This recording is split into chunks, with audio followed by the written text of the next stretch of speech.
All right, guys. Well, welcome back. We still have Caleb sitting here, and we're going to go over some of the gear breakdown from the videos that we've been watching. So, we saw the fantastic Aeroplane by Gabe and Ghost Stories by Zoe.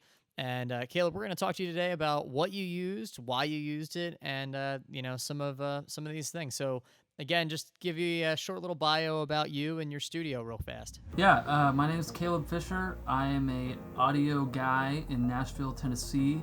I mix, I produce, I engineer. I have a studio called Farmland Studios. It is located in Berry Hill, which is just south of downtown. I have been an engineer here in Nashville since 2011. I've been working with Gabe and Zoe for a bit now. Yeah, that's me. That's you. Cool. Well, obviously those tracks sounded fantastic. So great to have good artists to work with. So obviously we always talk about having a starting with a good source. So you had a great source to work with.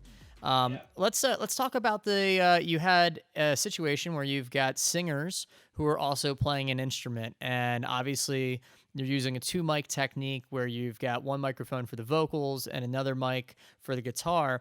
Talk to me about the isolation that you can get or that you don't get when doing that type of recording, and the benefits and the detriments to bleed.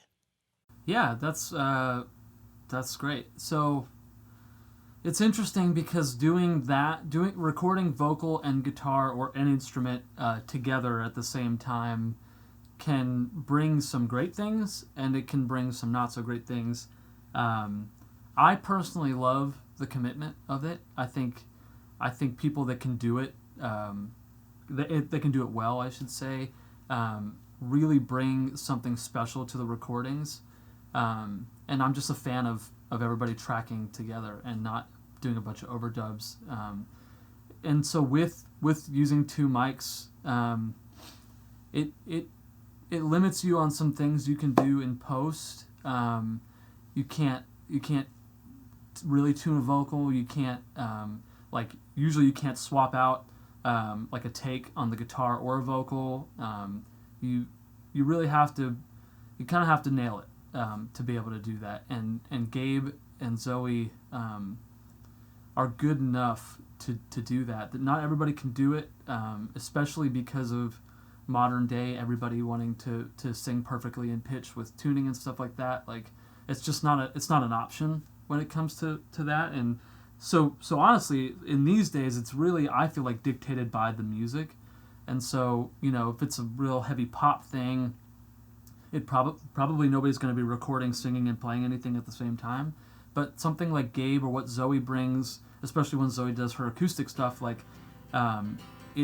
it can be that because part of Gabe's and Zoe's sound, part of their sound is that intimacy that you get when recording the instrument at the same time. And so with that, like I said, the artist has to know that they're committing to not a lot of editing afterwards. They can edit takes, like chunks of takes, but you can't edit the vocal and not the guitar, or vice versa, stuff like that. With that, let's talk about the mic choice for that and choosing mics that have either a wider pickup pattern or something that's going to be a little tighter for isolation, and how important choosing the right mic for the job you're doing is to getting fantastic sounding recordings. It is everything. It is literally everything at that point.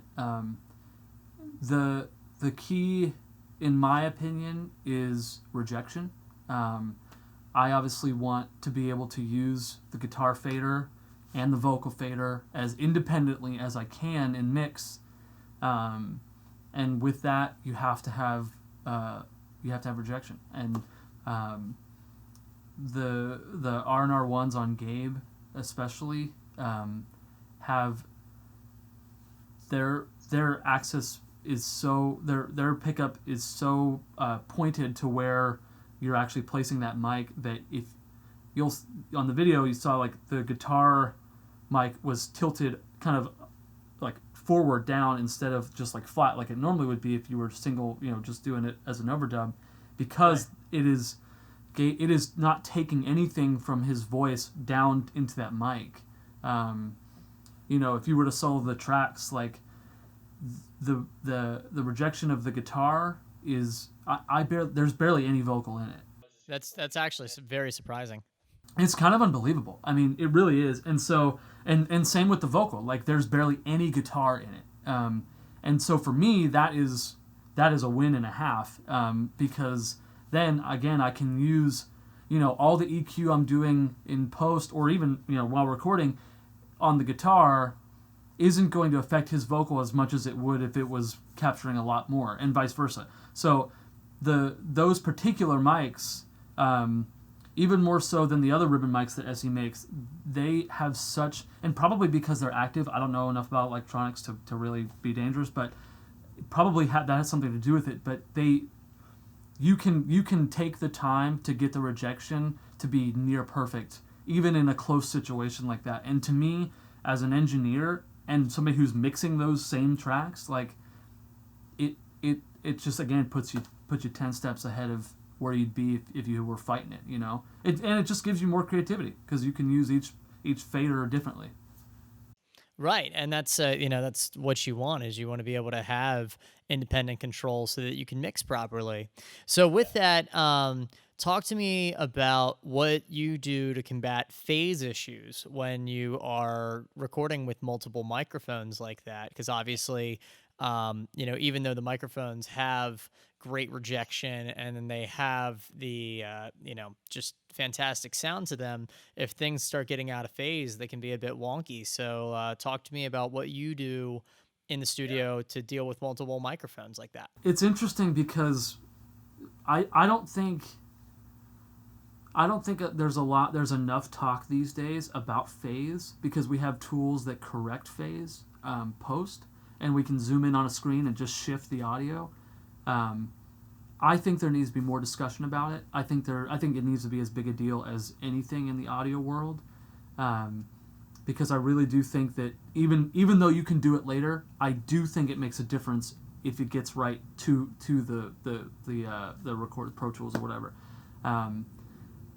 So when I deal with somebody like Gabe who is singing and playing, having those microphones be as in phase with each other as they can is going to make or break the recording, in my opinion, because yes, I could move the guitar around, but the actual how it gets to the microphone at the times that it does make a difference in the end product. And so when you start thinking about phase and things getting flanging or whatever, like getting those mics to sit perfect is really tough, and to be honest, it just takes commitment by me to not just like throw it up and like, yeah, it's gonna work, like that's cool, but it has to be right. I can't tell you how many times I've recorded with Gabe where we've spent 35-40 minutes moving a mic a half an inch just so when I flip that phase button to check it, it gets the most it is the most in phase with each other. And honestly, it just takes time, and I'm okay with that because I know it makes a difference. Every little bit is subtle, but if you have a bunch of subtle things, they add up to make a huge difference. And so phase to me when recording guitar and vocal specifically in this instance is probably the most important thing in getting a great take, is because you want to capture the body of the acoustic and the body of the vocal, and as you get things to start to be out of phase with each other, you start losing low end specifically first. And so when that starts going away, everything just doesn't sound as full and rich.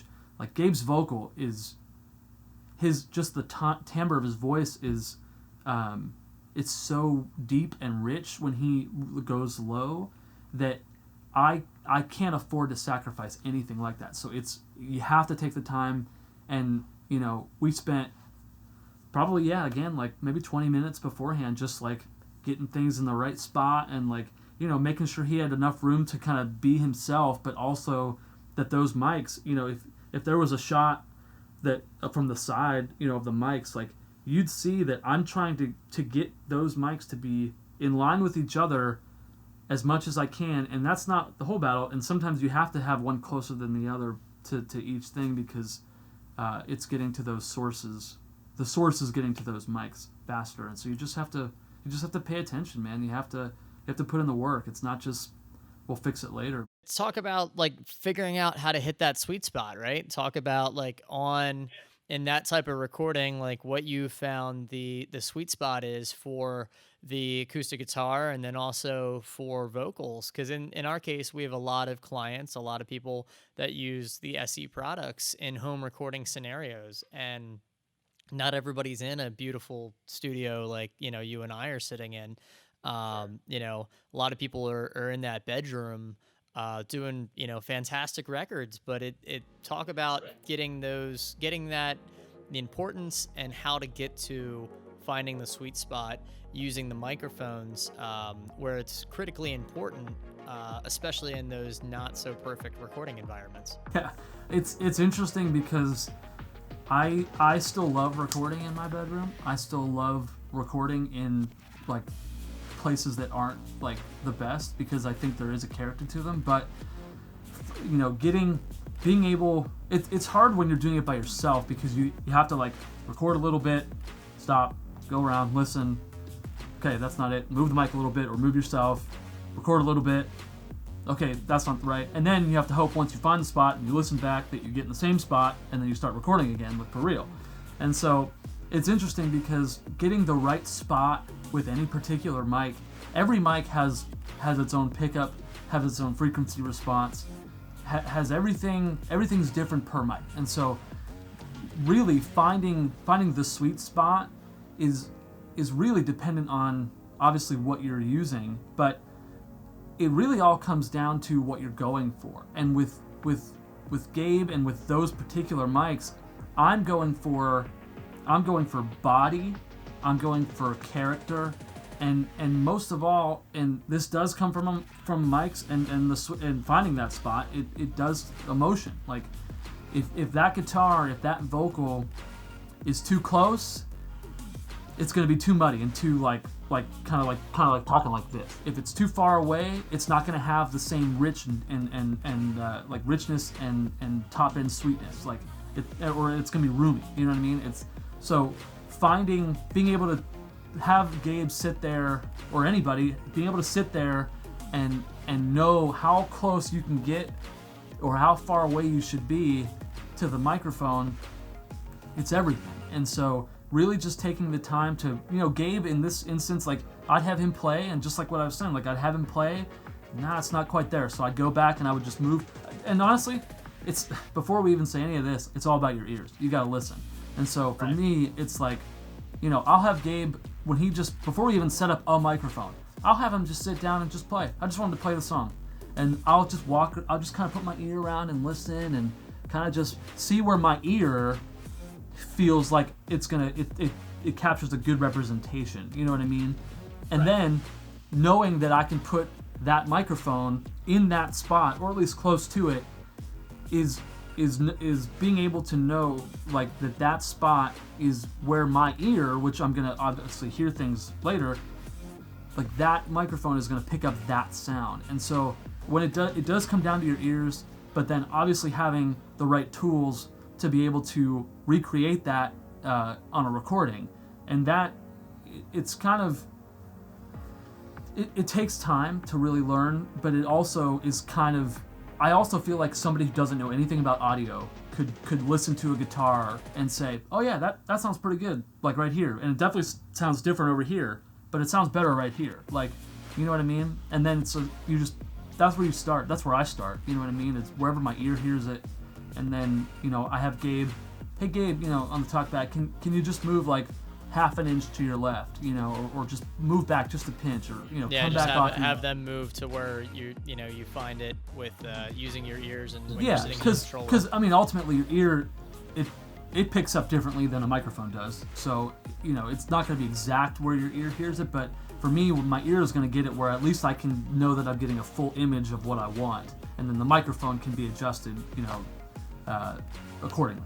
if that makes sense. Right. One of the tricks that I learned or was taught in recording school is it's a great asset to be able to have a set of headphones on, put the cans on, feed the microphone to the cans, and then just hold the mic and move the mic around until you help and you find that spot where Dude, that's invaluable. You're listening to truly what the mic is picking up. I even do that with artists. Like, I'll have them, tell me, especially like a guitar player, he comes in, just a session guy, he comes in, like, he'll put on his headphones, especially if he brings them and knows them well, he'll put on his headphones and he'll know if the mic's in the right spot. Like, he knows his tone, you know what I mean? And so the Gabe, or somebody like Gabe who's singing and playing, like, they know if their guitar sounds right when they're listening in headphones or wrong. And so he can be in on that conversation about, hey, my guitar sounds a little thin in the headphones and it normally doesn't. Like, is there something we can do to change that? Or, are you going for that? Or, like, it's a two-way road. It's not just like my way or the highway, because ultimately it's their project and it's their music. And so I'm grateful to be even a part of what they're doing, but I want them to leave the studio with a great sounding thing that they think is great sounding, because it's all about them, you know what I mean, and their fan base and stuff like that. So it's really interesting to be able to work in a town and with artists. It's great. Maybe interesting is not the right word. It's great to be able to work with artists that have an ear, that can tell you, my guitar doesn't sound quite right, or my vocal seems a little compressed, like, or maybe it's a little, dark, or, they know at least enough to be able to get me to realize, okay, something's not quite right here. Like, let's move the mic around, let's swap out the mic or whatever. You know what I mean? It's a great thing to be able to have an artist in on that conversation, or a musician in on that. Right, yeah, just having someone else that you can work with, that they know their craft, and they know where they can, pull from their strengths of knowledge of years of, creating their tone, and having you be able to, record that properly and then get it in the mix. Yeah, absolutely, man. Okay, well, that's awesome, dude. Thank you so much. And why don't you give me a rundown? Give me a rundown of some of your favorite SE mics that you have in your collection that you like to use. Yeah, so the V7X, I can't really ever imagine using another microphone on a snare drum. It is, yeah, it's everything. I mean, when I first heard that microphone, it's funny, I heard a drummer talk about it, and I was like, I gotta try one, before I even knew SE. Like, I knew the company, but, like, I didn't know anybody there or whatever. Like, I had no dog in the fight. I was just like, I gotta try this. So I went out and bought one, and I was like, that's actually what led me to pursue, like, in a relationship with these cats, is that microphone changed the way I recorded a snare drum. And so that particular microphone is great. Like, I've used it on guitars, I've used it on snare drum, like I said, I've used it on a kick drum, I've used it on a vocal. Like, it sounds great. It sounds amazing. The RNR1s, like I said before, like, I think they're the best ribbon mic I've ever heard. Like, they're so clear and so defined. And for me, what gives away a great ribbon mic versus a not great ribbon mic is the transient response. And so when I put those microphones on overheads on a drum kit, or even on a guitar cabinet, the punch of each drum, or the strum of each chord, it kind of jumps off the speakers in a way that I want it to. You know what I mean? Like, not in a bad way. So the top end on those microphones is so sweet and so, like, malleable. Like, I can crank some Neve 1073 top end and it won't get brittle. It'll just open up. Or I can take them back and have this cool, dark, vibey, like, sound of an overhead or something. Like, yeah, they're great. And so, because I've tried those, I was like, well, I gotta try other ribbon mics by SE. So then I got a pair of the VR1s. And again, like, I've used those on every acoustic guitar since I've bought them, I think. And they're a go-to. I keep one at the house. I have two at the studio, and I think I'm letting a friend borrow one. Like, they're just on a vocal, on a guitar, on anything. I want to try one. I actually like to try a pair of them on toms. I feel like they'd be really great for like a vibey tom thing. That'd be neat. Try them in a room mic situation in Bloomline. They work really well. Oh, okay. Yeah. Put them up totally. and put them in the back of the room in a Bloomline setup. And I've done that with the VR or the RNR1s, and again, it was just like, yeah, I wish I had like 6 pairs of these because I just use them on everything. Piano, like definitely my go-to piano mics with the RNR1s. Oh my gosh. And then I have a pair of the Gemini 2s, and again, just like acoustic guitar, lead vocals, drum, like overheads, especially like a real vibey like indie thing on overheads. Like again, just the top end is so sweet and right. And I don't know if it's because of the 2 tubes in there. Not really sure. Not a huge tech guy when it comes to that kind of thing. I just know that the way those things saturate like transients in a good way, it just sounds like a mixed record when you use them. I don't know what it is, but it's so great. And then specifically with the Geminis, I've used those on rooms, but I like putting those because they're a condenser or like a tube condenser. I like to put them really low, like almost on the ground in a room for drums, and the resonance of the low end on our wood floors we have a full basement also, so we're getting a lot of low end coming from the resonance down there. They have so much body, and like I just crunch them up in a couple of distressors and it sounds like rock and roll, man. It's just something about those tubes. I've never heard of a mic that has 2 tubes in it, like on the in and out, and so it's just, I don't know what that is, but whatever it's doing, I'm happy that exists in my life, because I would not be doing as well with my drum sounds without those mics. well, we're certainly happy that you love them, and we're happy that you use them and show them off for everybody. And of course, the videos that we watched, I mean, you can hear the clarity of all of the mics that you just spoke about. So thank you so much for taking the time to do this interview with us, and thank you for being part of the SE family, and we hope to see you again soon. Cheers, man.